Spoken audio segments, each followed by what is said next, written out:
All right, Coach Parker.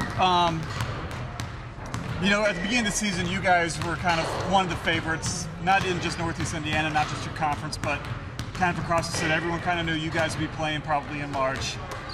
How have you guys been able to live up to that, expectation at the start of the season? You know what? That's a great question, and that's something I've been real proud of our girls for, because we've had a lot of expectations on us all year. We played in a lot of big games, and these girls really know how to compete, and they've been excited for every challenge that's been laid out in front of them and battled hard.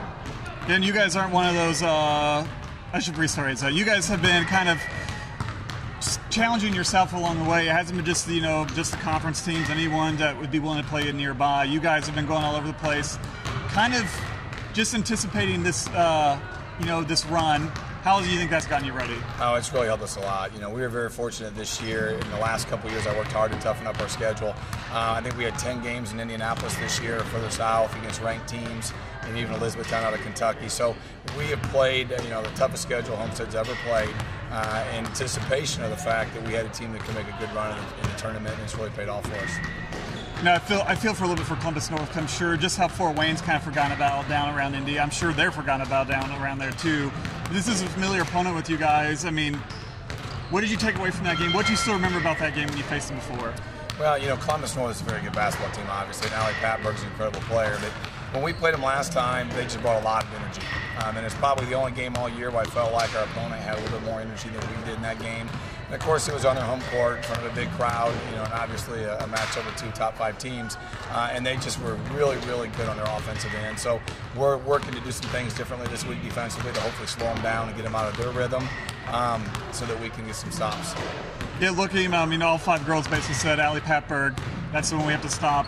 Based off her height, I'm guessing you might see Grace on her a lot. What are you trying to get Grace to do this week come Saturday? Well, Patberg's a little bit different than that. She runs the point for them. Okay. She's her point guard. She is 5'11". She does a lot.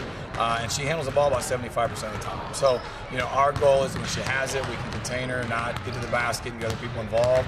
And then once she gets rid of it, we got to do everything we can to prevent her from getting it back.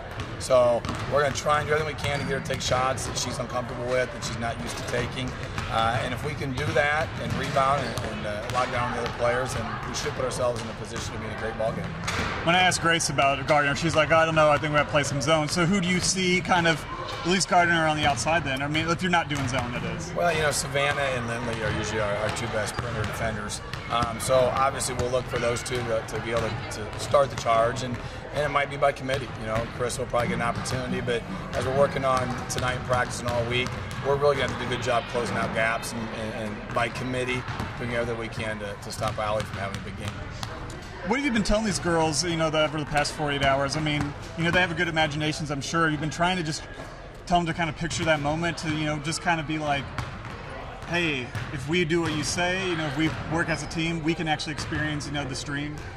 Yeah, and we've talked about that all year in big games, and we've been very open and upfront as each other as a team. We've talked about what's there. We've talked about adversity, challenges, and everything, and what we need to do to battle them and to be successful. And so this week is similar to that. I mean, we enjoyed the last 48 hours. We came in today. We talked about the distractions this week and what to enjoy, but to remember, we still have to get better this week, and that's something we talked about all year. Is every week we've got to get a little bit better. And I said we've got to the game we want to play in, but we still have to get better the next 5 days if we want to have a chance to win on Saturday. So far tonight, I love the intensity. We're working hard, and I think these kids buy into the fact that they can win Saturday. They expect to win, and they're going to continue to work hard this week. Fort Wayne area teams won it since we've gone to this. I mean, you're kind of doing this for the whole, this whole part of the state right now. I mean, what's going through your mind? Well, there's a lot of great basketball in Fort Wayne, but the 4A, as you mentioned, it's a tough road. There's some big programs, some big teams, and some very good players en route to the state finals. And so we're glad that we were able to get to where we're at now. And we're going to go out and do what we've done all year. We're going to compete hard. We're going to battle. We're going to play together as a team. And if we do all those things, as I told the kids, we'll be in the game at the end. And then it's going to be a matter of making a couple big plays when they need to be made. Last question. This is for 3 weeks from now, basically. As we just said, no Fort Wayne area team in the 4A class. All of a sudden, it's like Homestead might have a shot in both, boys and girls. I mean, how friendly is this rivalry?